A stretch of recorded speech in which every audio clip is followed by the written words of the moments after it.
guys, welcome. My name is Tyler Bailey, one of the members of Phi Alpha Theta. With me today is Dr. Howard Keeley, Director of the Irish Research and Teaching over at Georgia Southern, also a professor in the English department. With us also is Joey Noodles Marinelli, President of Visit Savannah, and also Sean Connick, Chairman of Association of Visitor Experiences and Attractions, and CEO of the Dunbrody Famine Ship Experience and Restaurant. How are you gentlemen doing today? Terrific, thank you. Good. As a public historian, it'd be great to speak with you guys. So I had just some questions about the connection that you guys have setting up this project, the Dunbrody Famine Ship and the and Savannah side, part of that exhibit. So yeah, first off, when was this exhibit created? And what actually created the interest in setting up this experience? Okay, so Tyler, back in 2013, the Wexford Savannah axis was established. Howard would probably be better in terms of the history of that. It was the 1 year that I had actually stepped out. I was the chairman of the John F. Kennedy Trust up to 2013, and I stepped out for a year.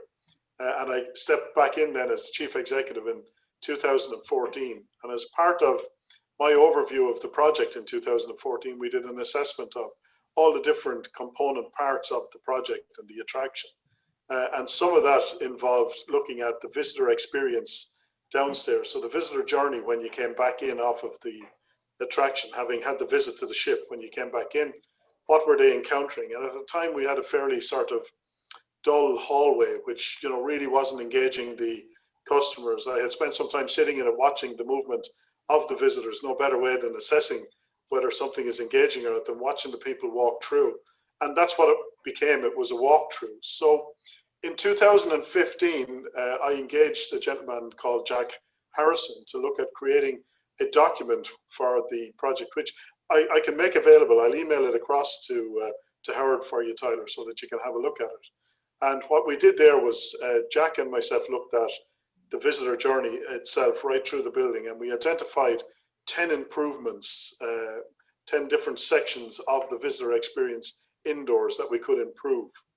And that was really timely because what I wasn't aware of was that there was going to be a delegation visit from Savannah in 2015, and I think Joe was on that particular visit, and Howard, and it was a fairly high-powered visit at the time. I remember, I think the mayor was with you, and it was a group of maybe about 15 people from Savannah came across. And so at that particular gathering, we had a lunch in the visitor center, and during my conversation and small presentation to him, I said, look, I think that there's an opportunity here to deliver a Savannah landing point. We didn't call it that at the time, but a Savannah aspect to the visitor experience at the Dunbrody.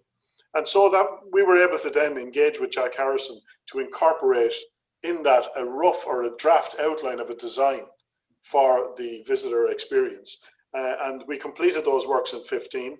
And then I made an application for some grant funding to Wexford Local Development, which was a county-wide organization that had received structural funds from the government to administer into the tourism sector. And so I applied for a grant aid to them, and we were successful in getting that. And then I made Joe aware that, look, this was a possibility. We were about to move forward. And so I met with Joe then in Dublin. So ambitious was I and enthusiastic at the time, I met him a day early. Luckily, I rang him. He was in his room. I think he was on his way down for breakfast. And I arrived 1 day early to the meeting, which is a 2.5-hour journey for us, so it's not mean feat. But so I met Joe and some of his team in the hotel in Dublin, and at that stage we were kind of getting serious about it, and Joe then undertook to go look and see if he could raise some support funds for us.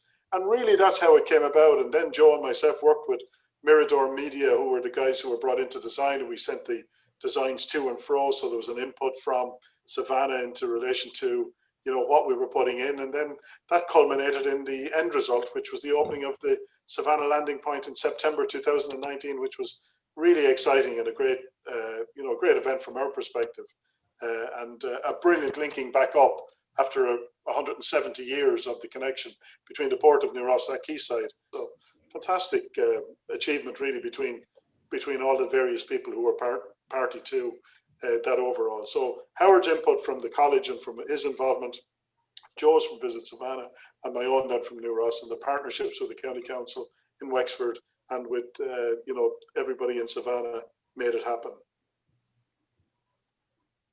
So Joe, as part of Visit Savannah, from my understanding, you guys helped put together some funds. You guys got some donations and things of that nature. How exactly did you go about, procuring that? Getting cotton bales sent over to Ireland just for this piece of the exhibit. Yeah, well, it's a great story, and I think Sean just told you the whole story, but I'll fill in some of the blanks along the way. But it really dates back to that first trip in 2015, which was a collaboration of economic development, the priorities of Georgia Southern, and then the idea that maybe there's some potential and possibility of some tourism connection between the two destinations and, of course, the two countries. That led to the follow-up visit in 2017. So we went down and had breakfast together, and through that conversation, I said, Sean, when we were here a couple of years ago, you were talking about the potential of one day expanding the Dunbrody exhibit. Where does that stand? And Sean's being a little bit modest. He's also a heck of a sales guy. He reached down and pulled out a set of blueprints and rolled them out and said, here's the plan and here's what I want to do. And it sure would be nice to have some help from you guys. So that got me thinking that, boy, if we didn't capitalize on this opportunity now, we would miss a heck of an opportunity. I came back to Savannah and immediately called some partners that I knew would be interested. The first one was the Savannah Economic Development Authority, who had led both of our trips back and forth to County Wexford. I knew that they had great ideas of expanding the economic development story between the two destinations. I knew that our airport director, his last name is Kelly, by the way, so that may have had something to do with it. But the prospect of one day creating potentially nonstop connectivity between maybe even Delta or Aer Lingus or somebody nonstop to Savannah was something that we were trying to plant seeds for at the time. At the time, we would always joke that, if you plant the appropriate number of acorns, at some point those trees will grow. And so that was part of it. And then there was another gentleman here in town, John Coleman, who had been part of the economic development group along the way. And I knew he had a fondness for the whole idea. So I approached each of those partners and said, boy, if you can help me pull some dollars together, our organization, Visit Savannah, can certainly help as well. And without hesitation, all three partners immediately said yes. You mentioned the bales of hay and so forth, and that was another interesting perspective as well, because here in Georgia, we have a division of Georgia's Department of Agriculture called Georgia Grown. And the gentleman that was the commissioner of Georgia Grown, a friend of ours named David Legacy, also happened to be my board chairman at that same time. And so when Dave found out about the potential of this idea coming together, and then his role as commissioner of Georgia Grown, he jumped in immediately and said, how do we help? How does Georgia Grown help to make this even more authentic? And that led to the shipment of bales of Georgia cotton sent over to assist Sean with his displays and so forth. At the end of the day, I'll summarize it and say, This was a true spirit of collaboration and cooperation among people that, first of all, get along very well and have a lot of fun together. But most importantly, we're dedicated to a project that could be meaningful to all the parties involved. So with all the work that that you've had to put in with this, Mr. Marinelli, getting things secured, as you said, talking with politicians and things like that. For you, what's been the most difficult aspects, or maybe just unexpected hurdle that you've come across? You know, I got to tell you, it's a terrific question, but there were no hurdles, frankly, and I'm being honest with you. I mean, this project, first of all, I've got to give credit where it's due. Sean has really been the visionary of this thing, from day one, and kind of set the path for us. Howard and his group and his classes, have done the backstory work that's necessary to really, showcase it. And in our role was to help from sort of a marketing perspective and how we could lift it up on this end. We've not really had any hurdles because folks have been so enthusiastic about it from the beginning. I agree with that, Joe. I think, as you said earlier, this is part of a larger kind of, ecosystem, but, we're doing stuff on an education front, we're doing stuff on an economic development front, tourism, which of course is part of economic development. I think the fact that everybody likes each other, we've built this up gradually, it's not an overnight thing. I think there's a lot of trust in this overall relationship. Yeah.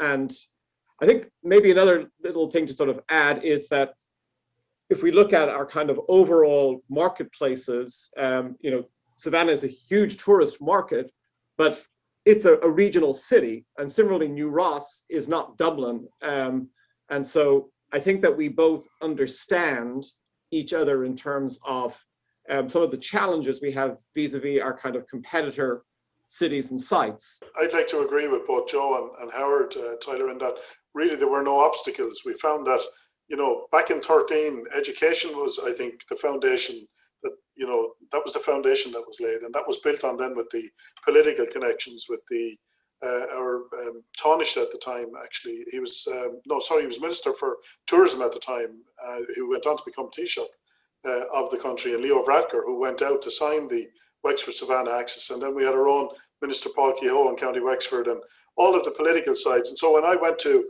Wexford Local Development looking for funding, everybody in the county were excited at the prospects of reconnecting and re-establishing the links between Savannah and County Wexford. And so it's I think it has great potential for the future, but there's an open door being pushed, and there's a genuine warmth and respect on both sides and with everybody involved. And that's a huge part of building trust and enabling us all to, plan for the future.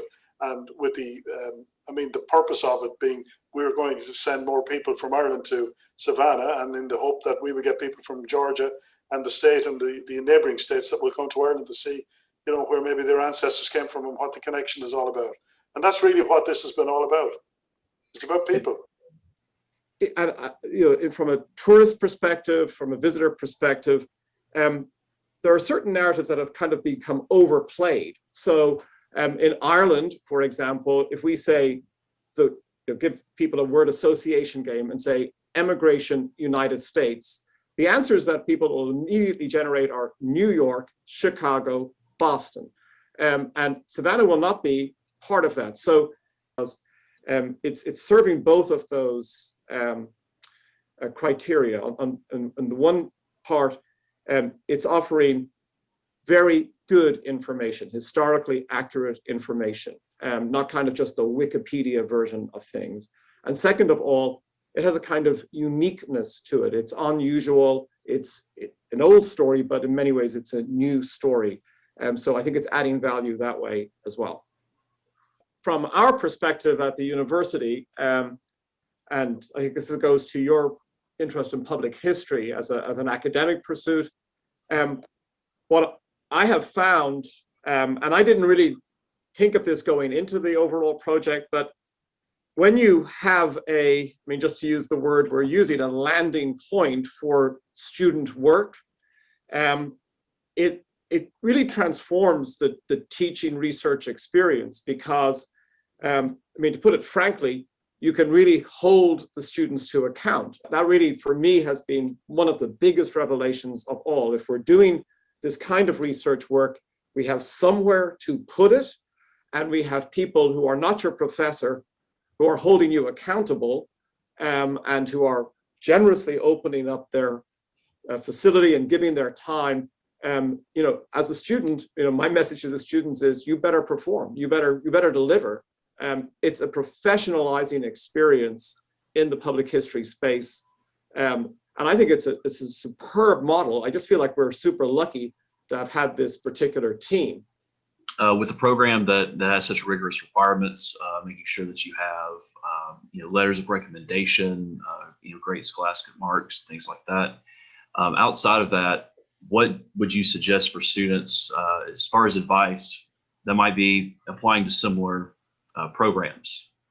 Yeah, I mean, I think you know, apart from sort of the obvious things about presenting yourself in a professional fashion, given that, you know, we make it very clear that we're working with real world partners here. This is not a hypothetical, like a lot of kind of educational exercises have to be hypothetical. Not everybody is as fortunate to have this network. What I would give as advice, though, is for students to share with us where their talents and their interests reside, well beyond their sort of how they appear on paper. So I'll give you an example. We had one excellent student who was a math major and came very highly recommended. But when she was going through the application process, she also had the smarts to reveal that she sings in the chorale, she loves music. So my advice would be to a student is to try to give the, you know, if you're applying, try to give a kind of holistic understanding of what you're interested in and where your talents reside. And with the case of the example I give, one thing that is really important in Ireland is music. It's really a glue in the society, and county identity is incredibly important. So we actually had that student lead our group in learning a couple of the very traditional Wexford songs. So that is a piece of advice I would definitely give to students, to talk about, and not just what you're good at, but what you're interested in. You might not be that good at it, but you're interested in it, because this is truly a multidisciplinary program. I mean, all sorts of skills and interests can be bundled into the overall experience. So that would be my principal piece of advice.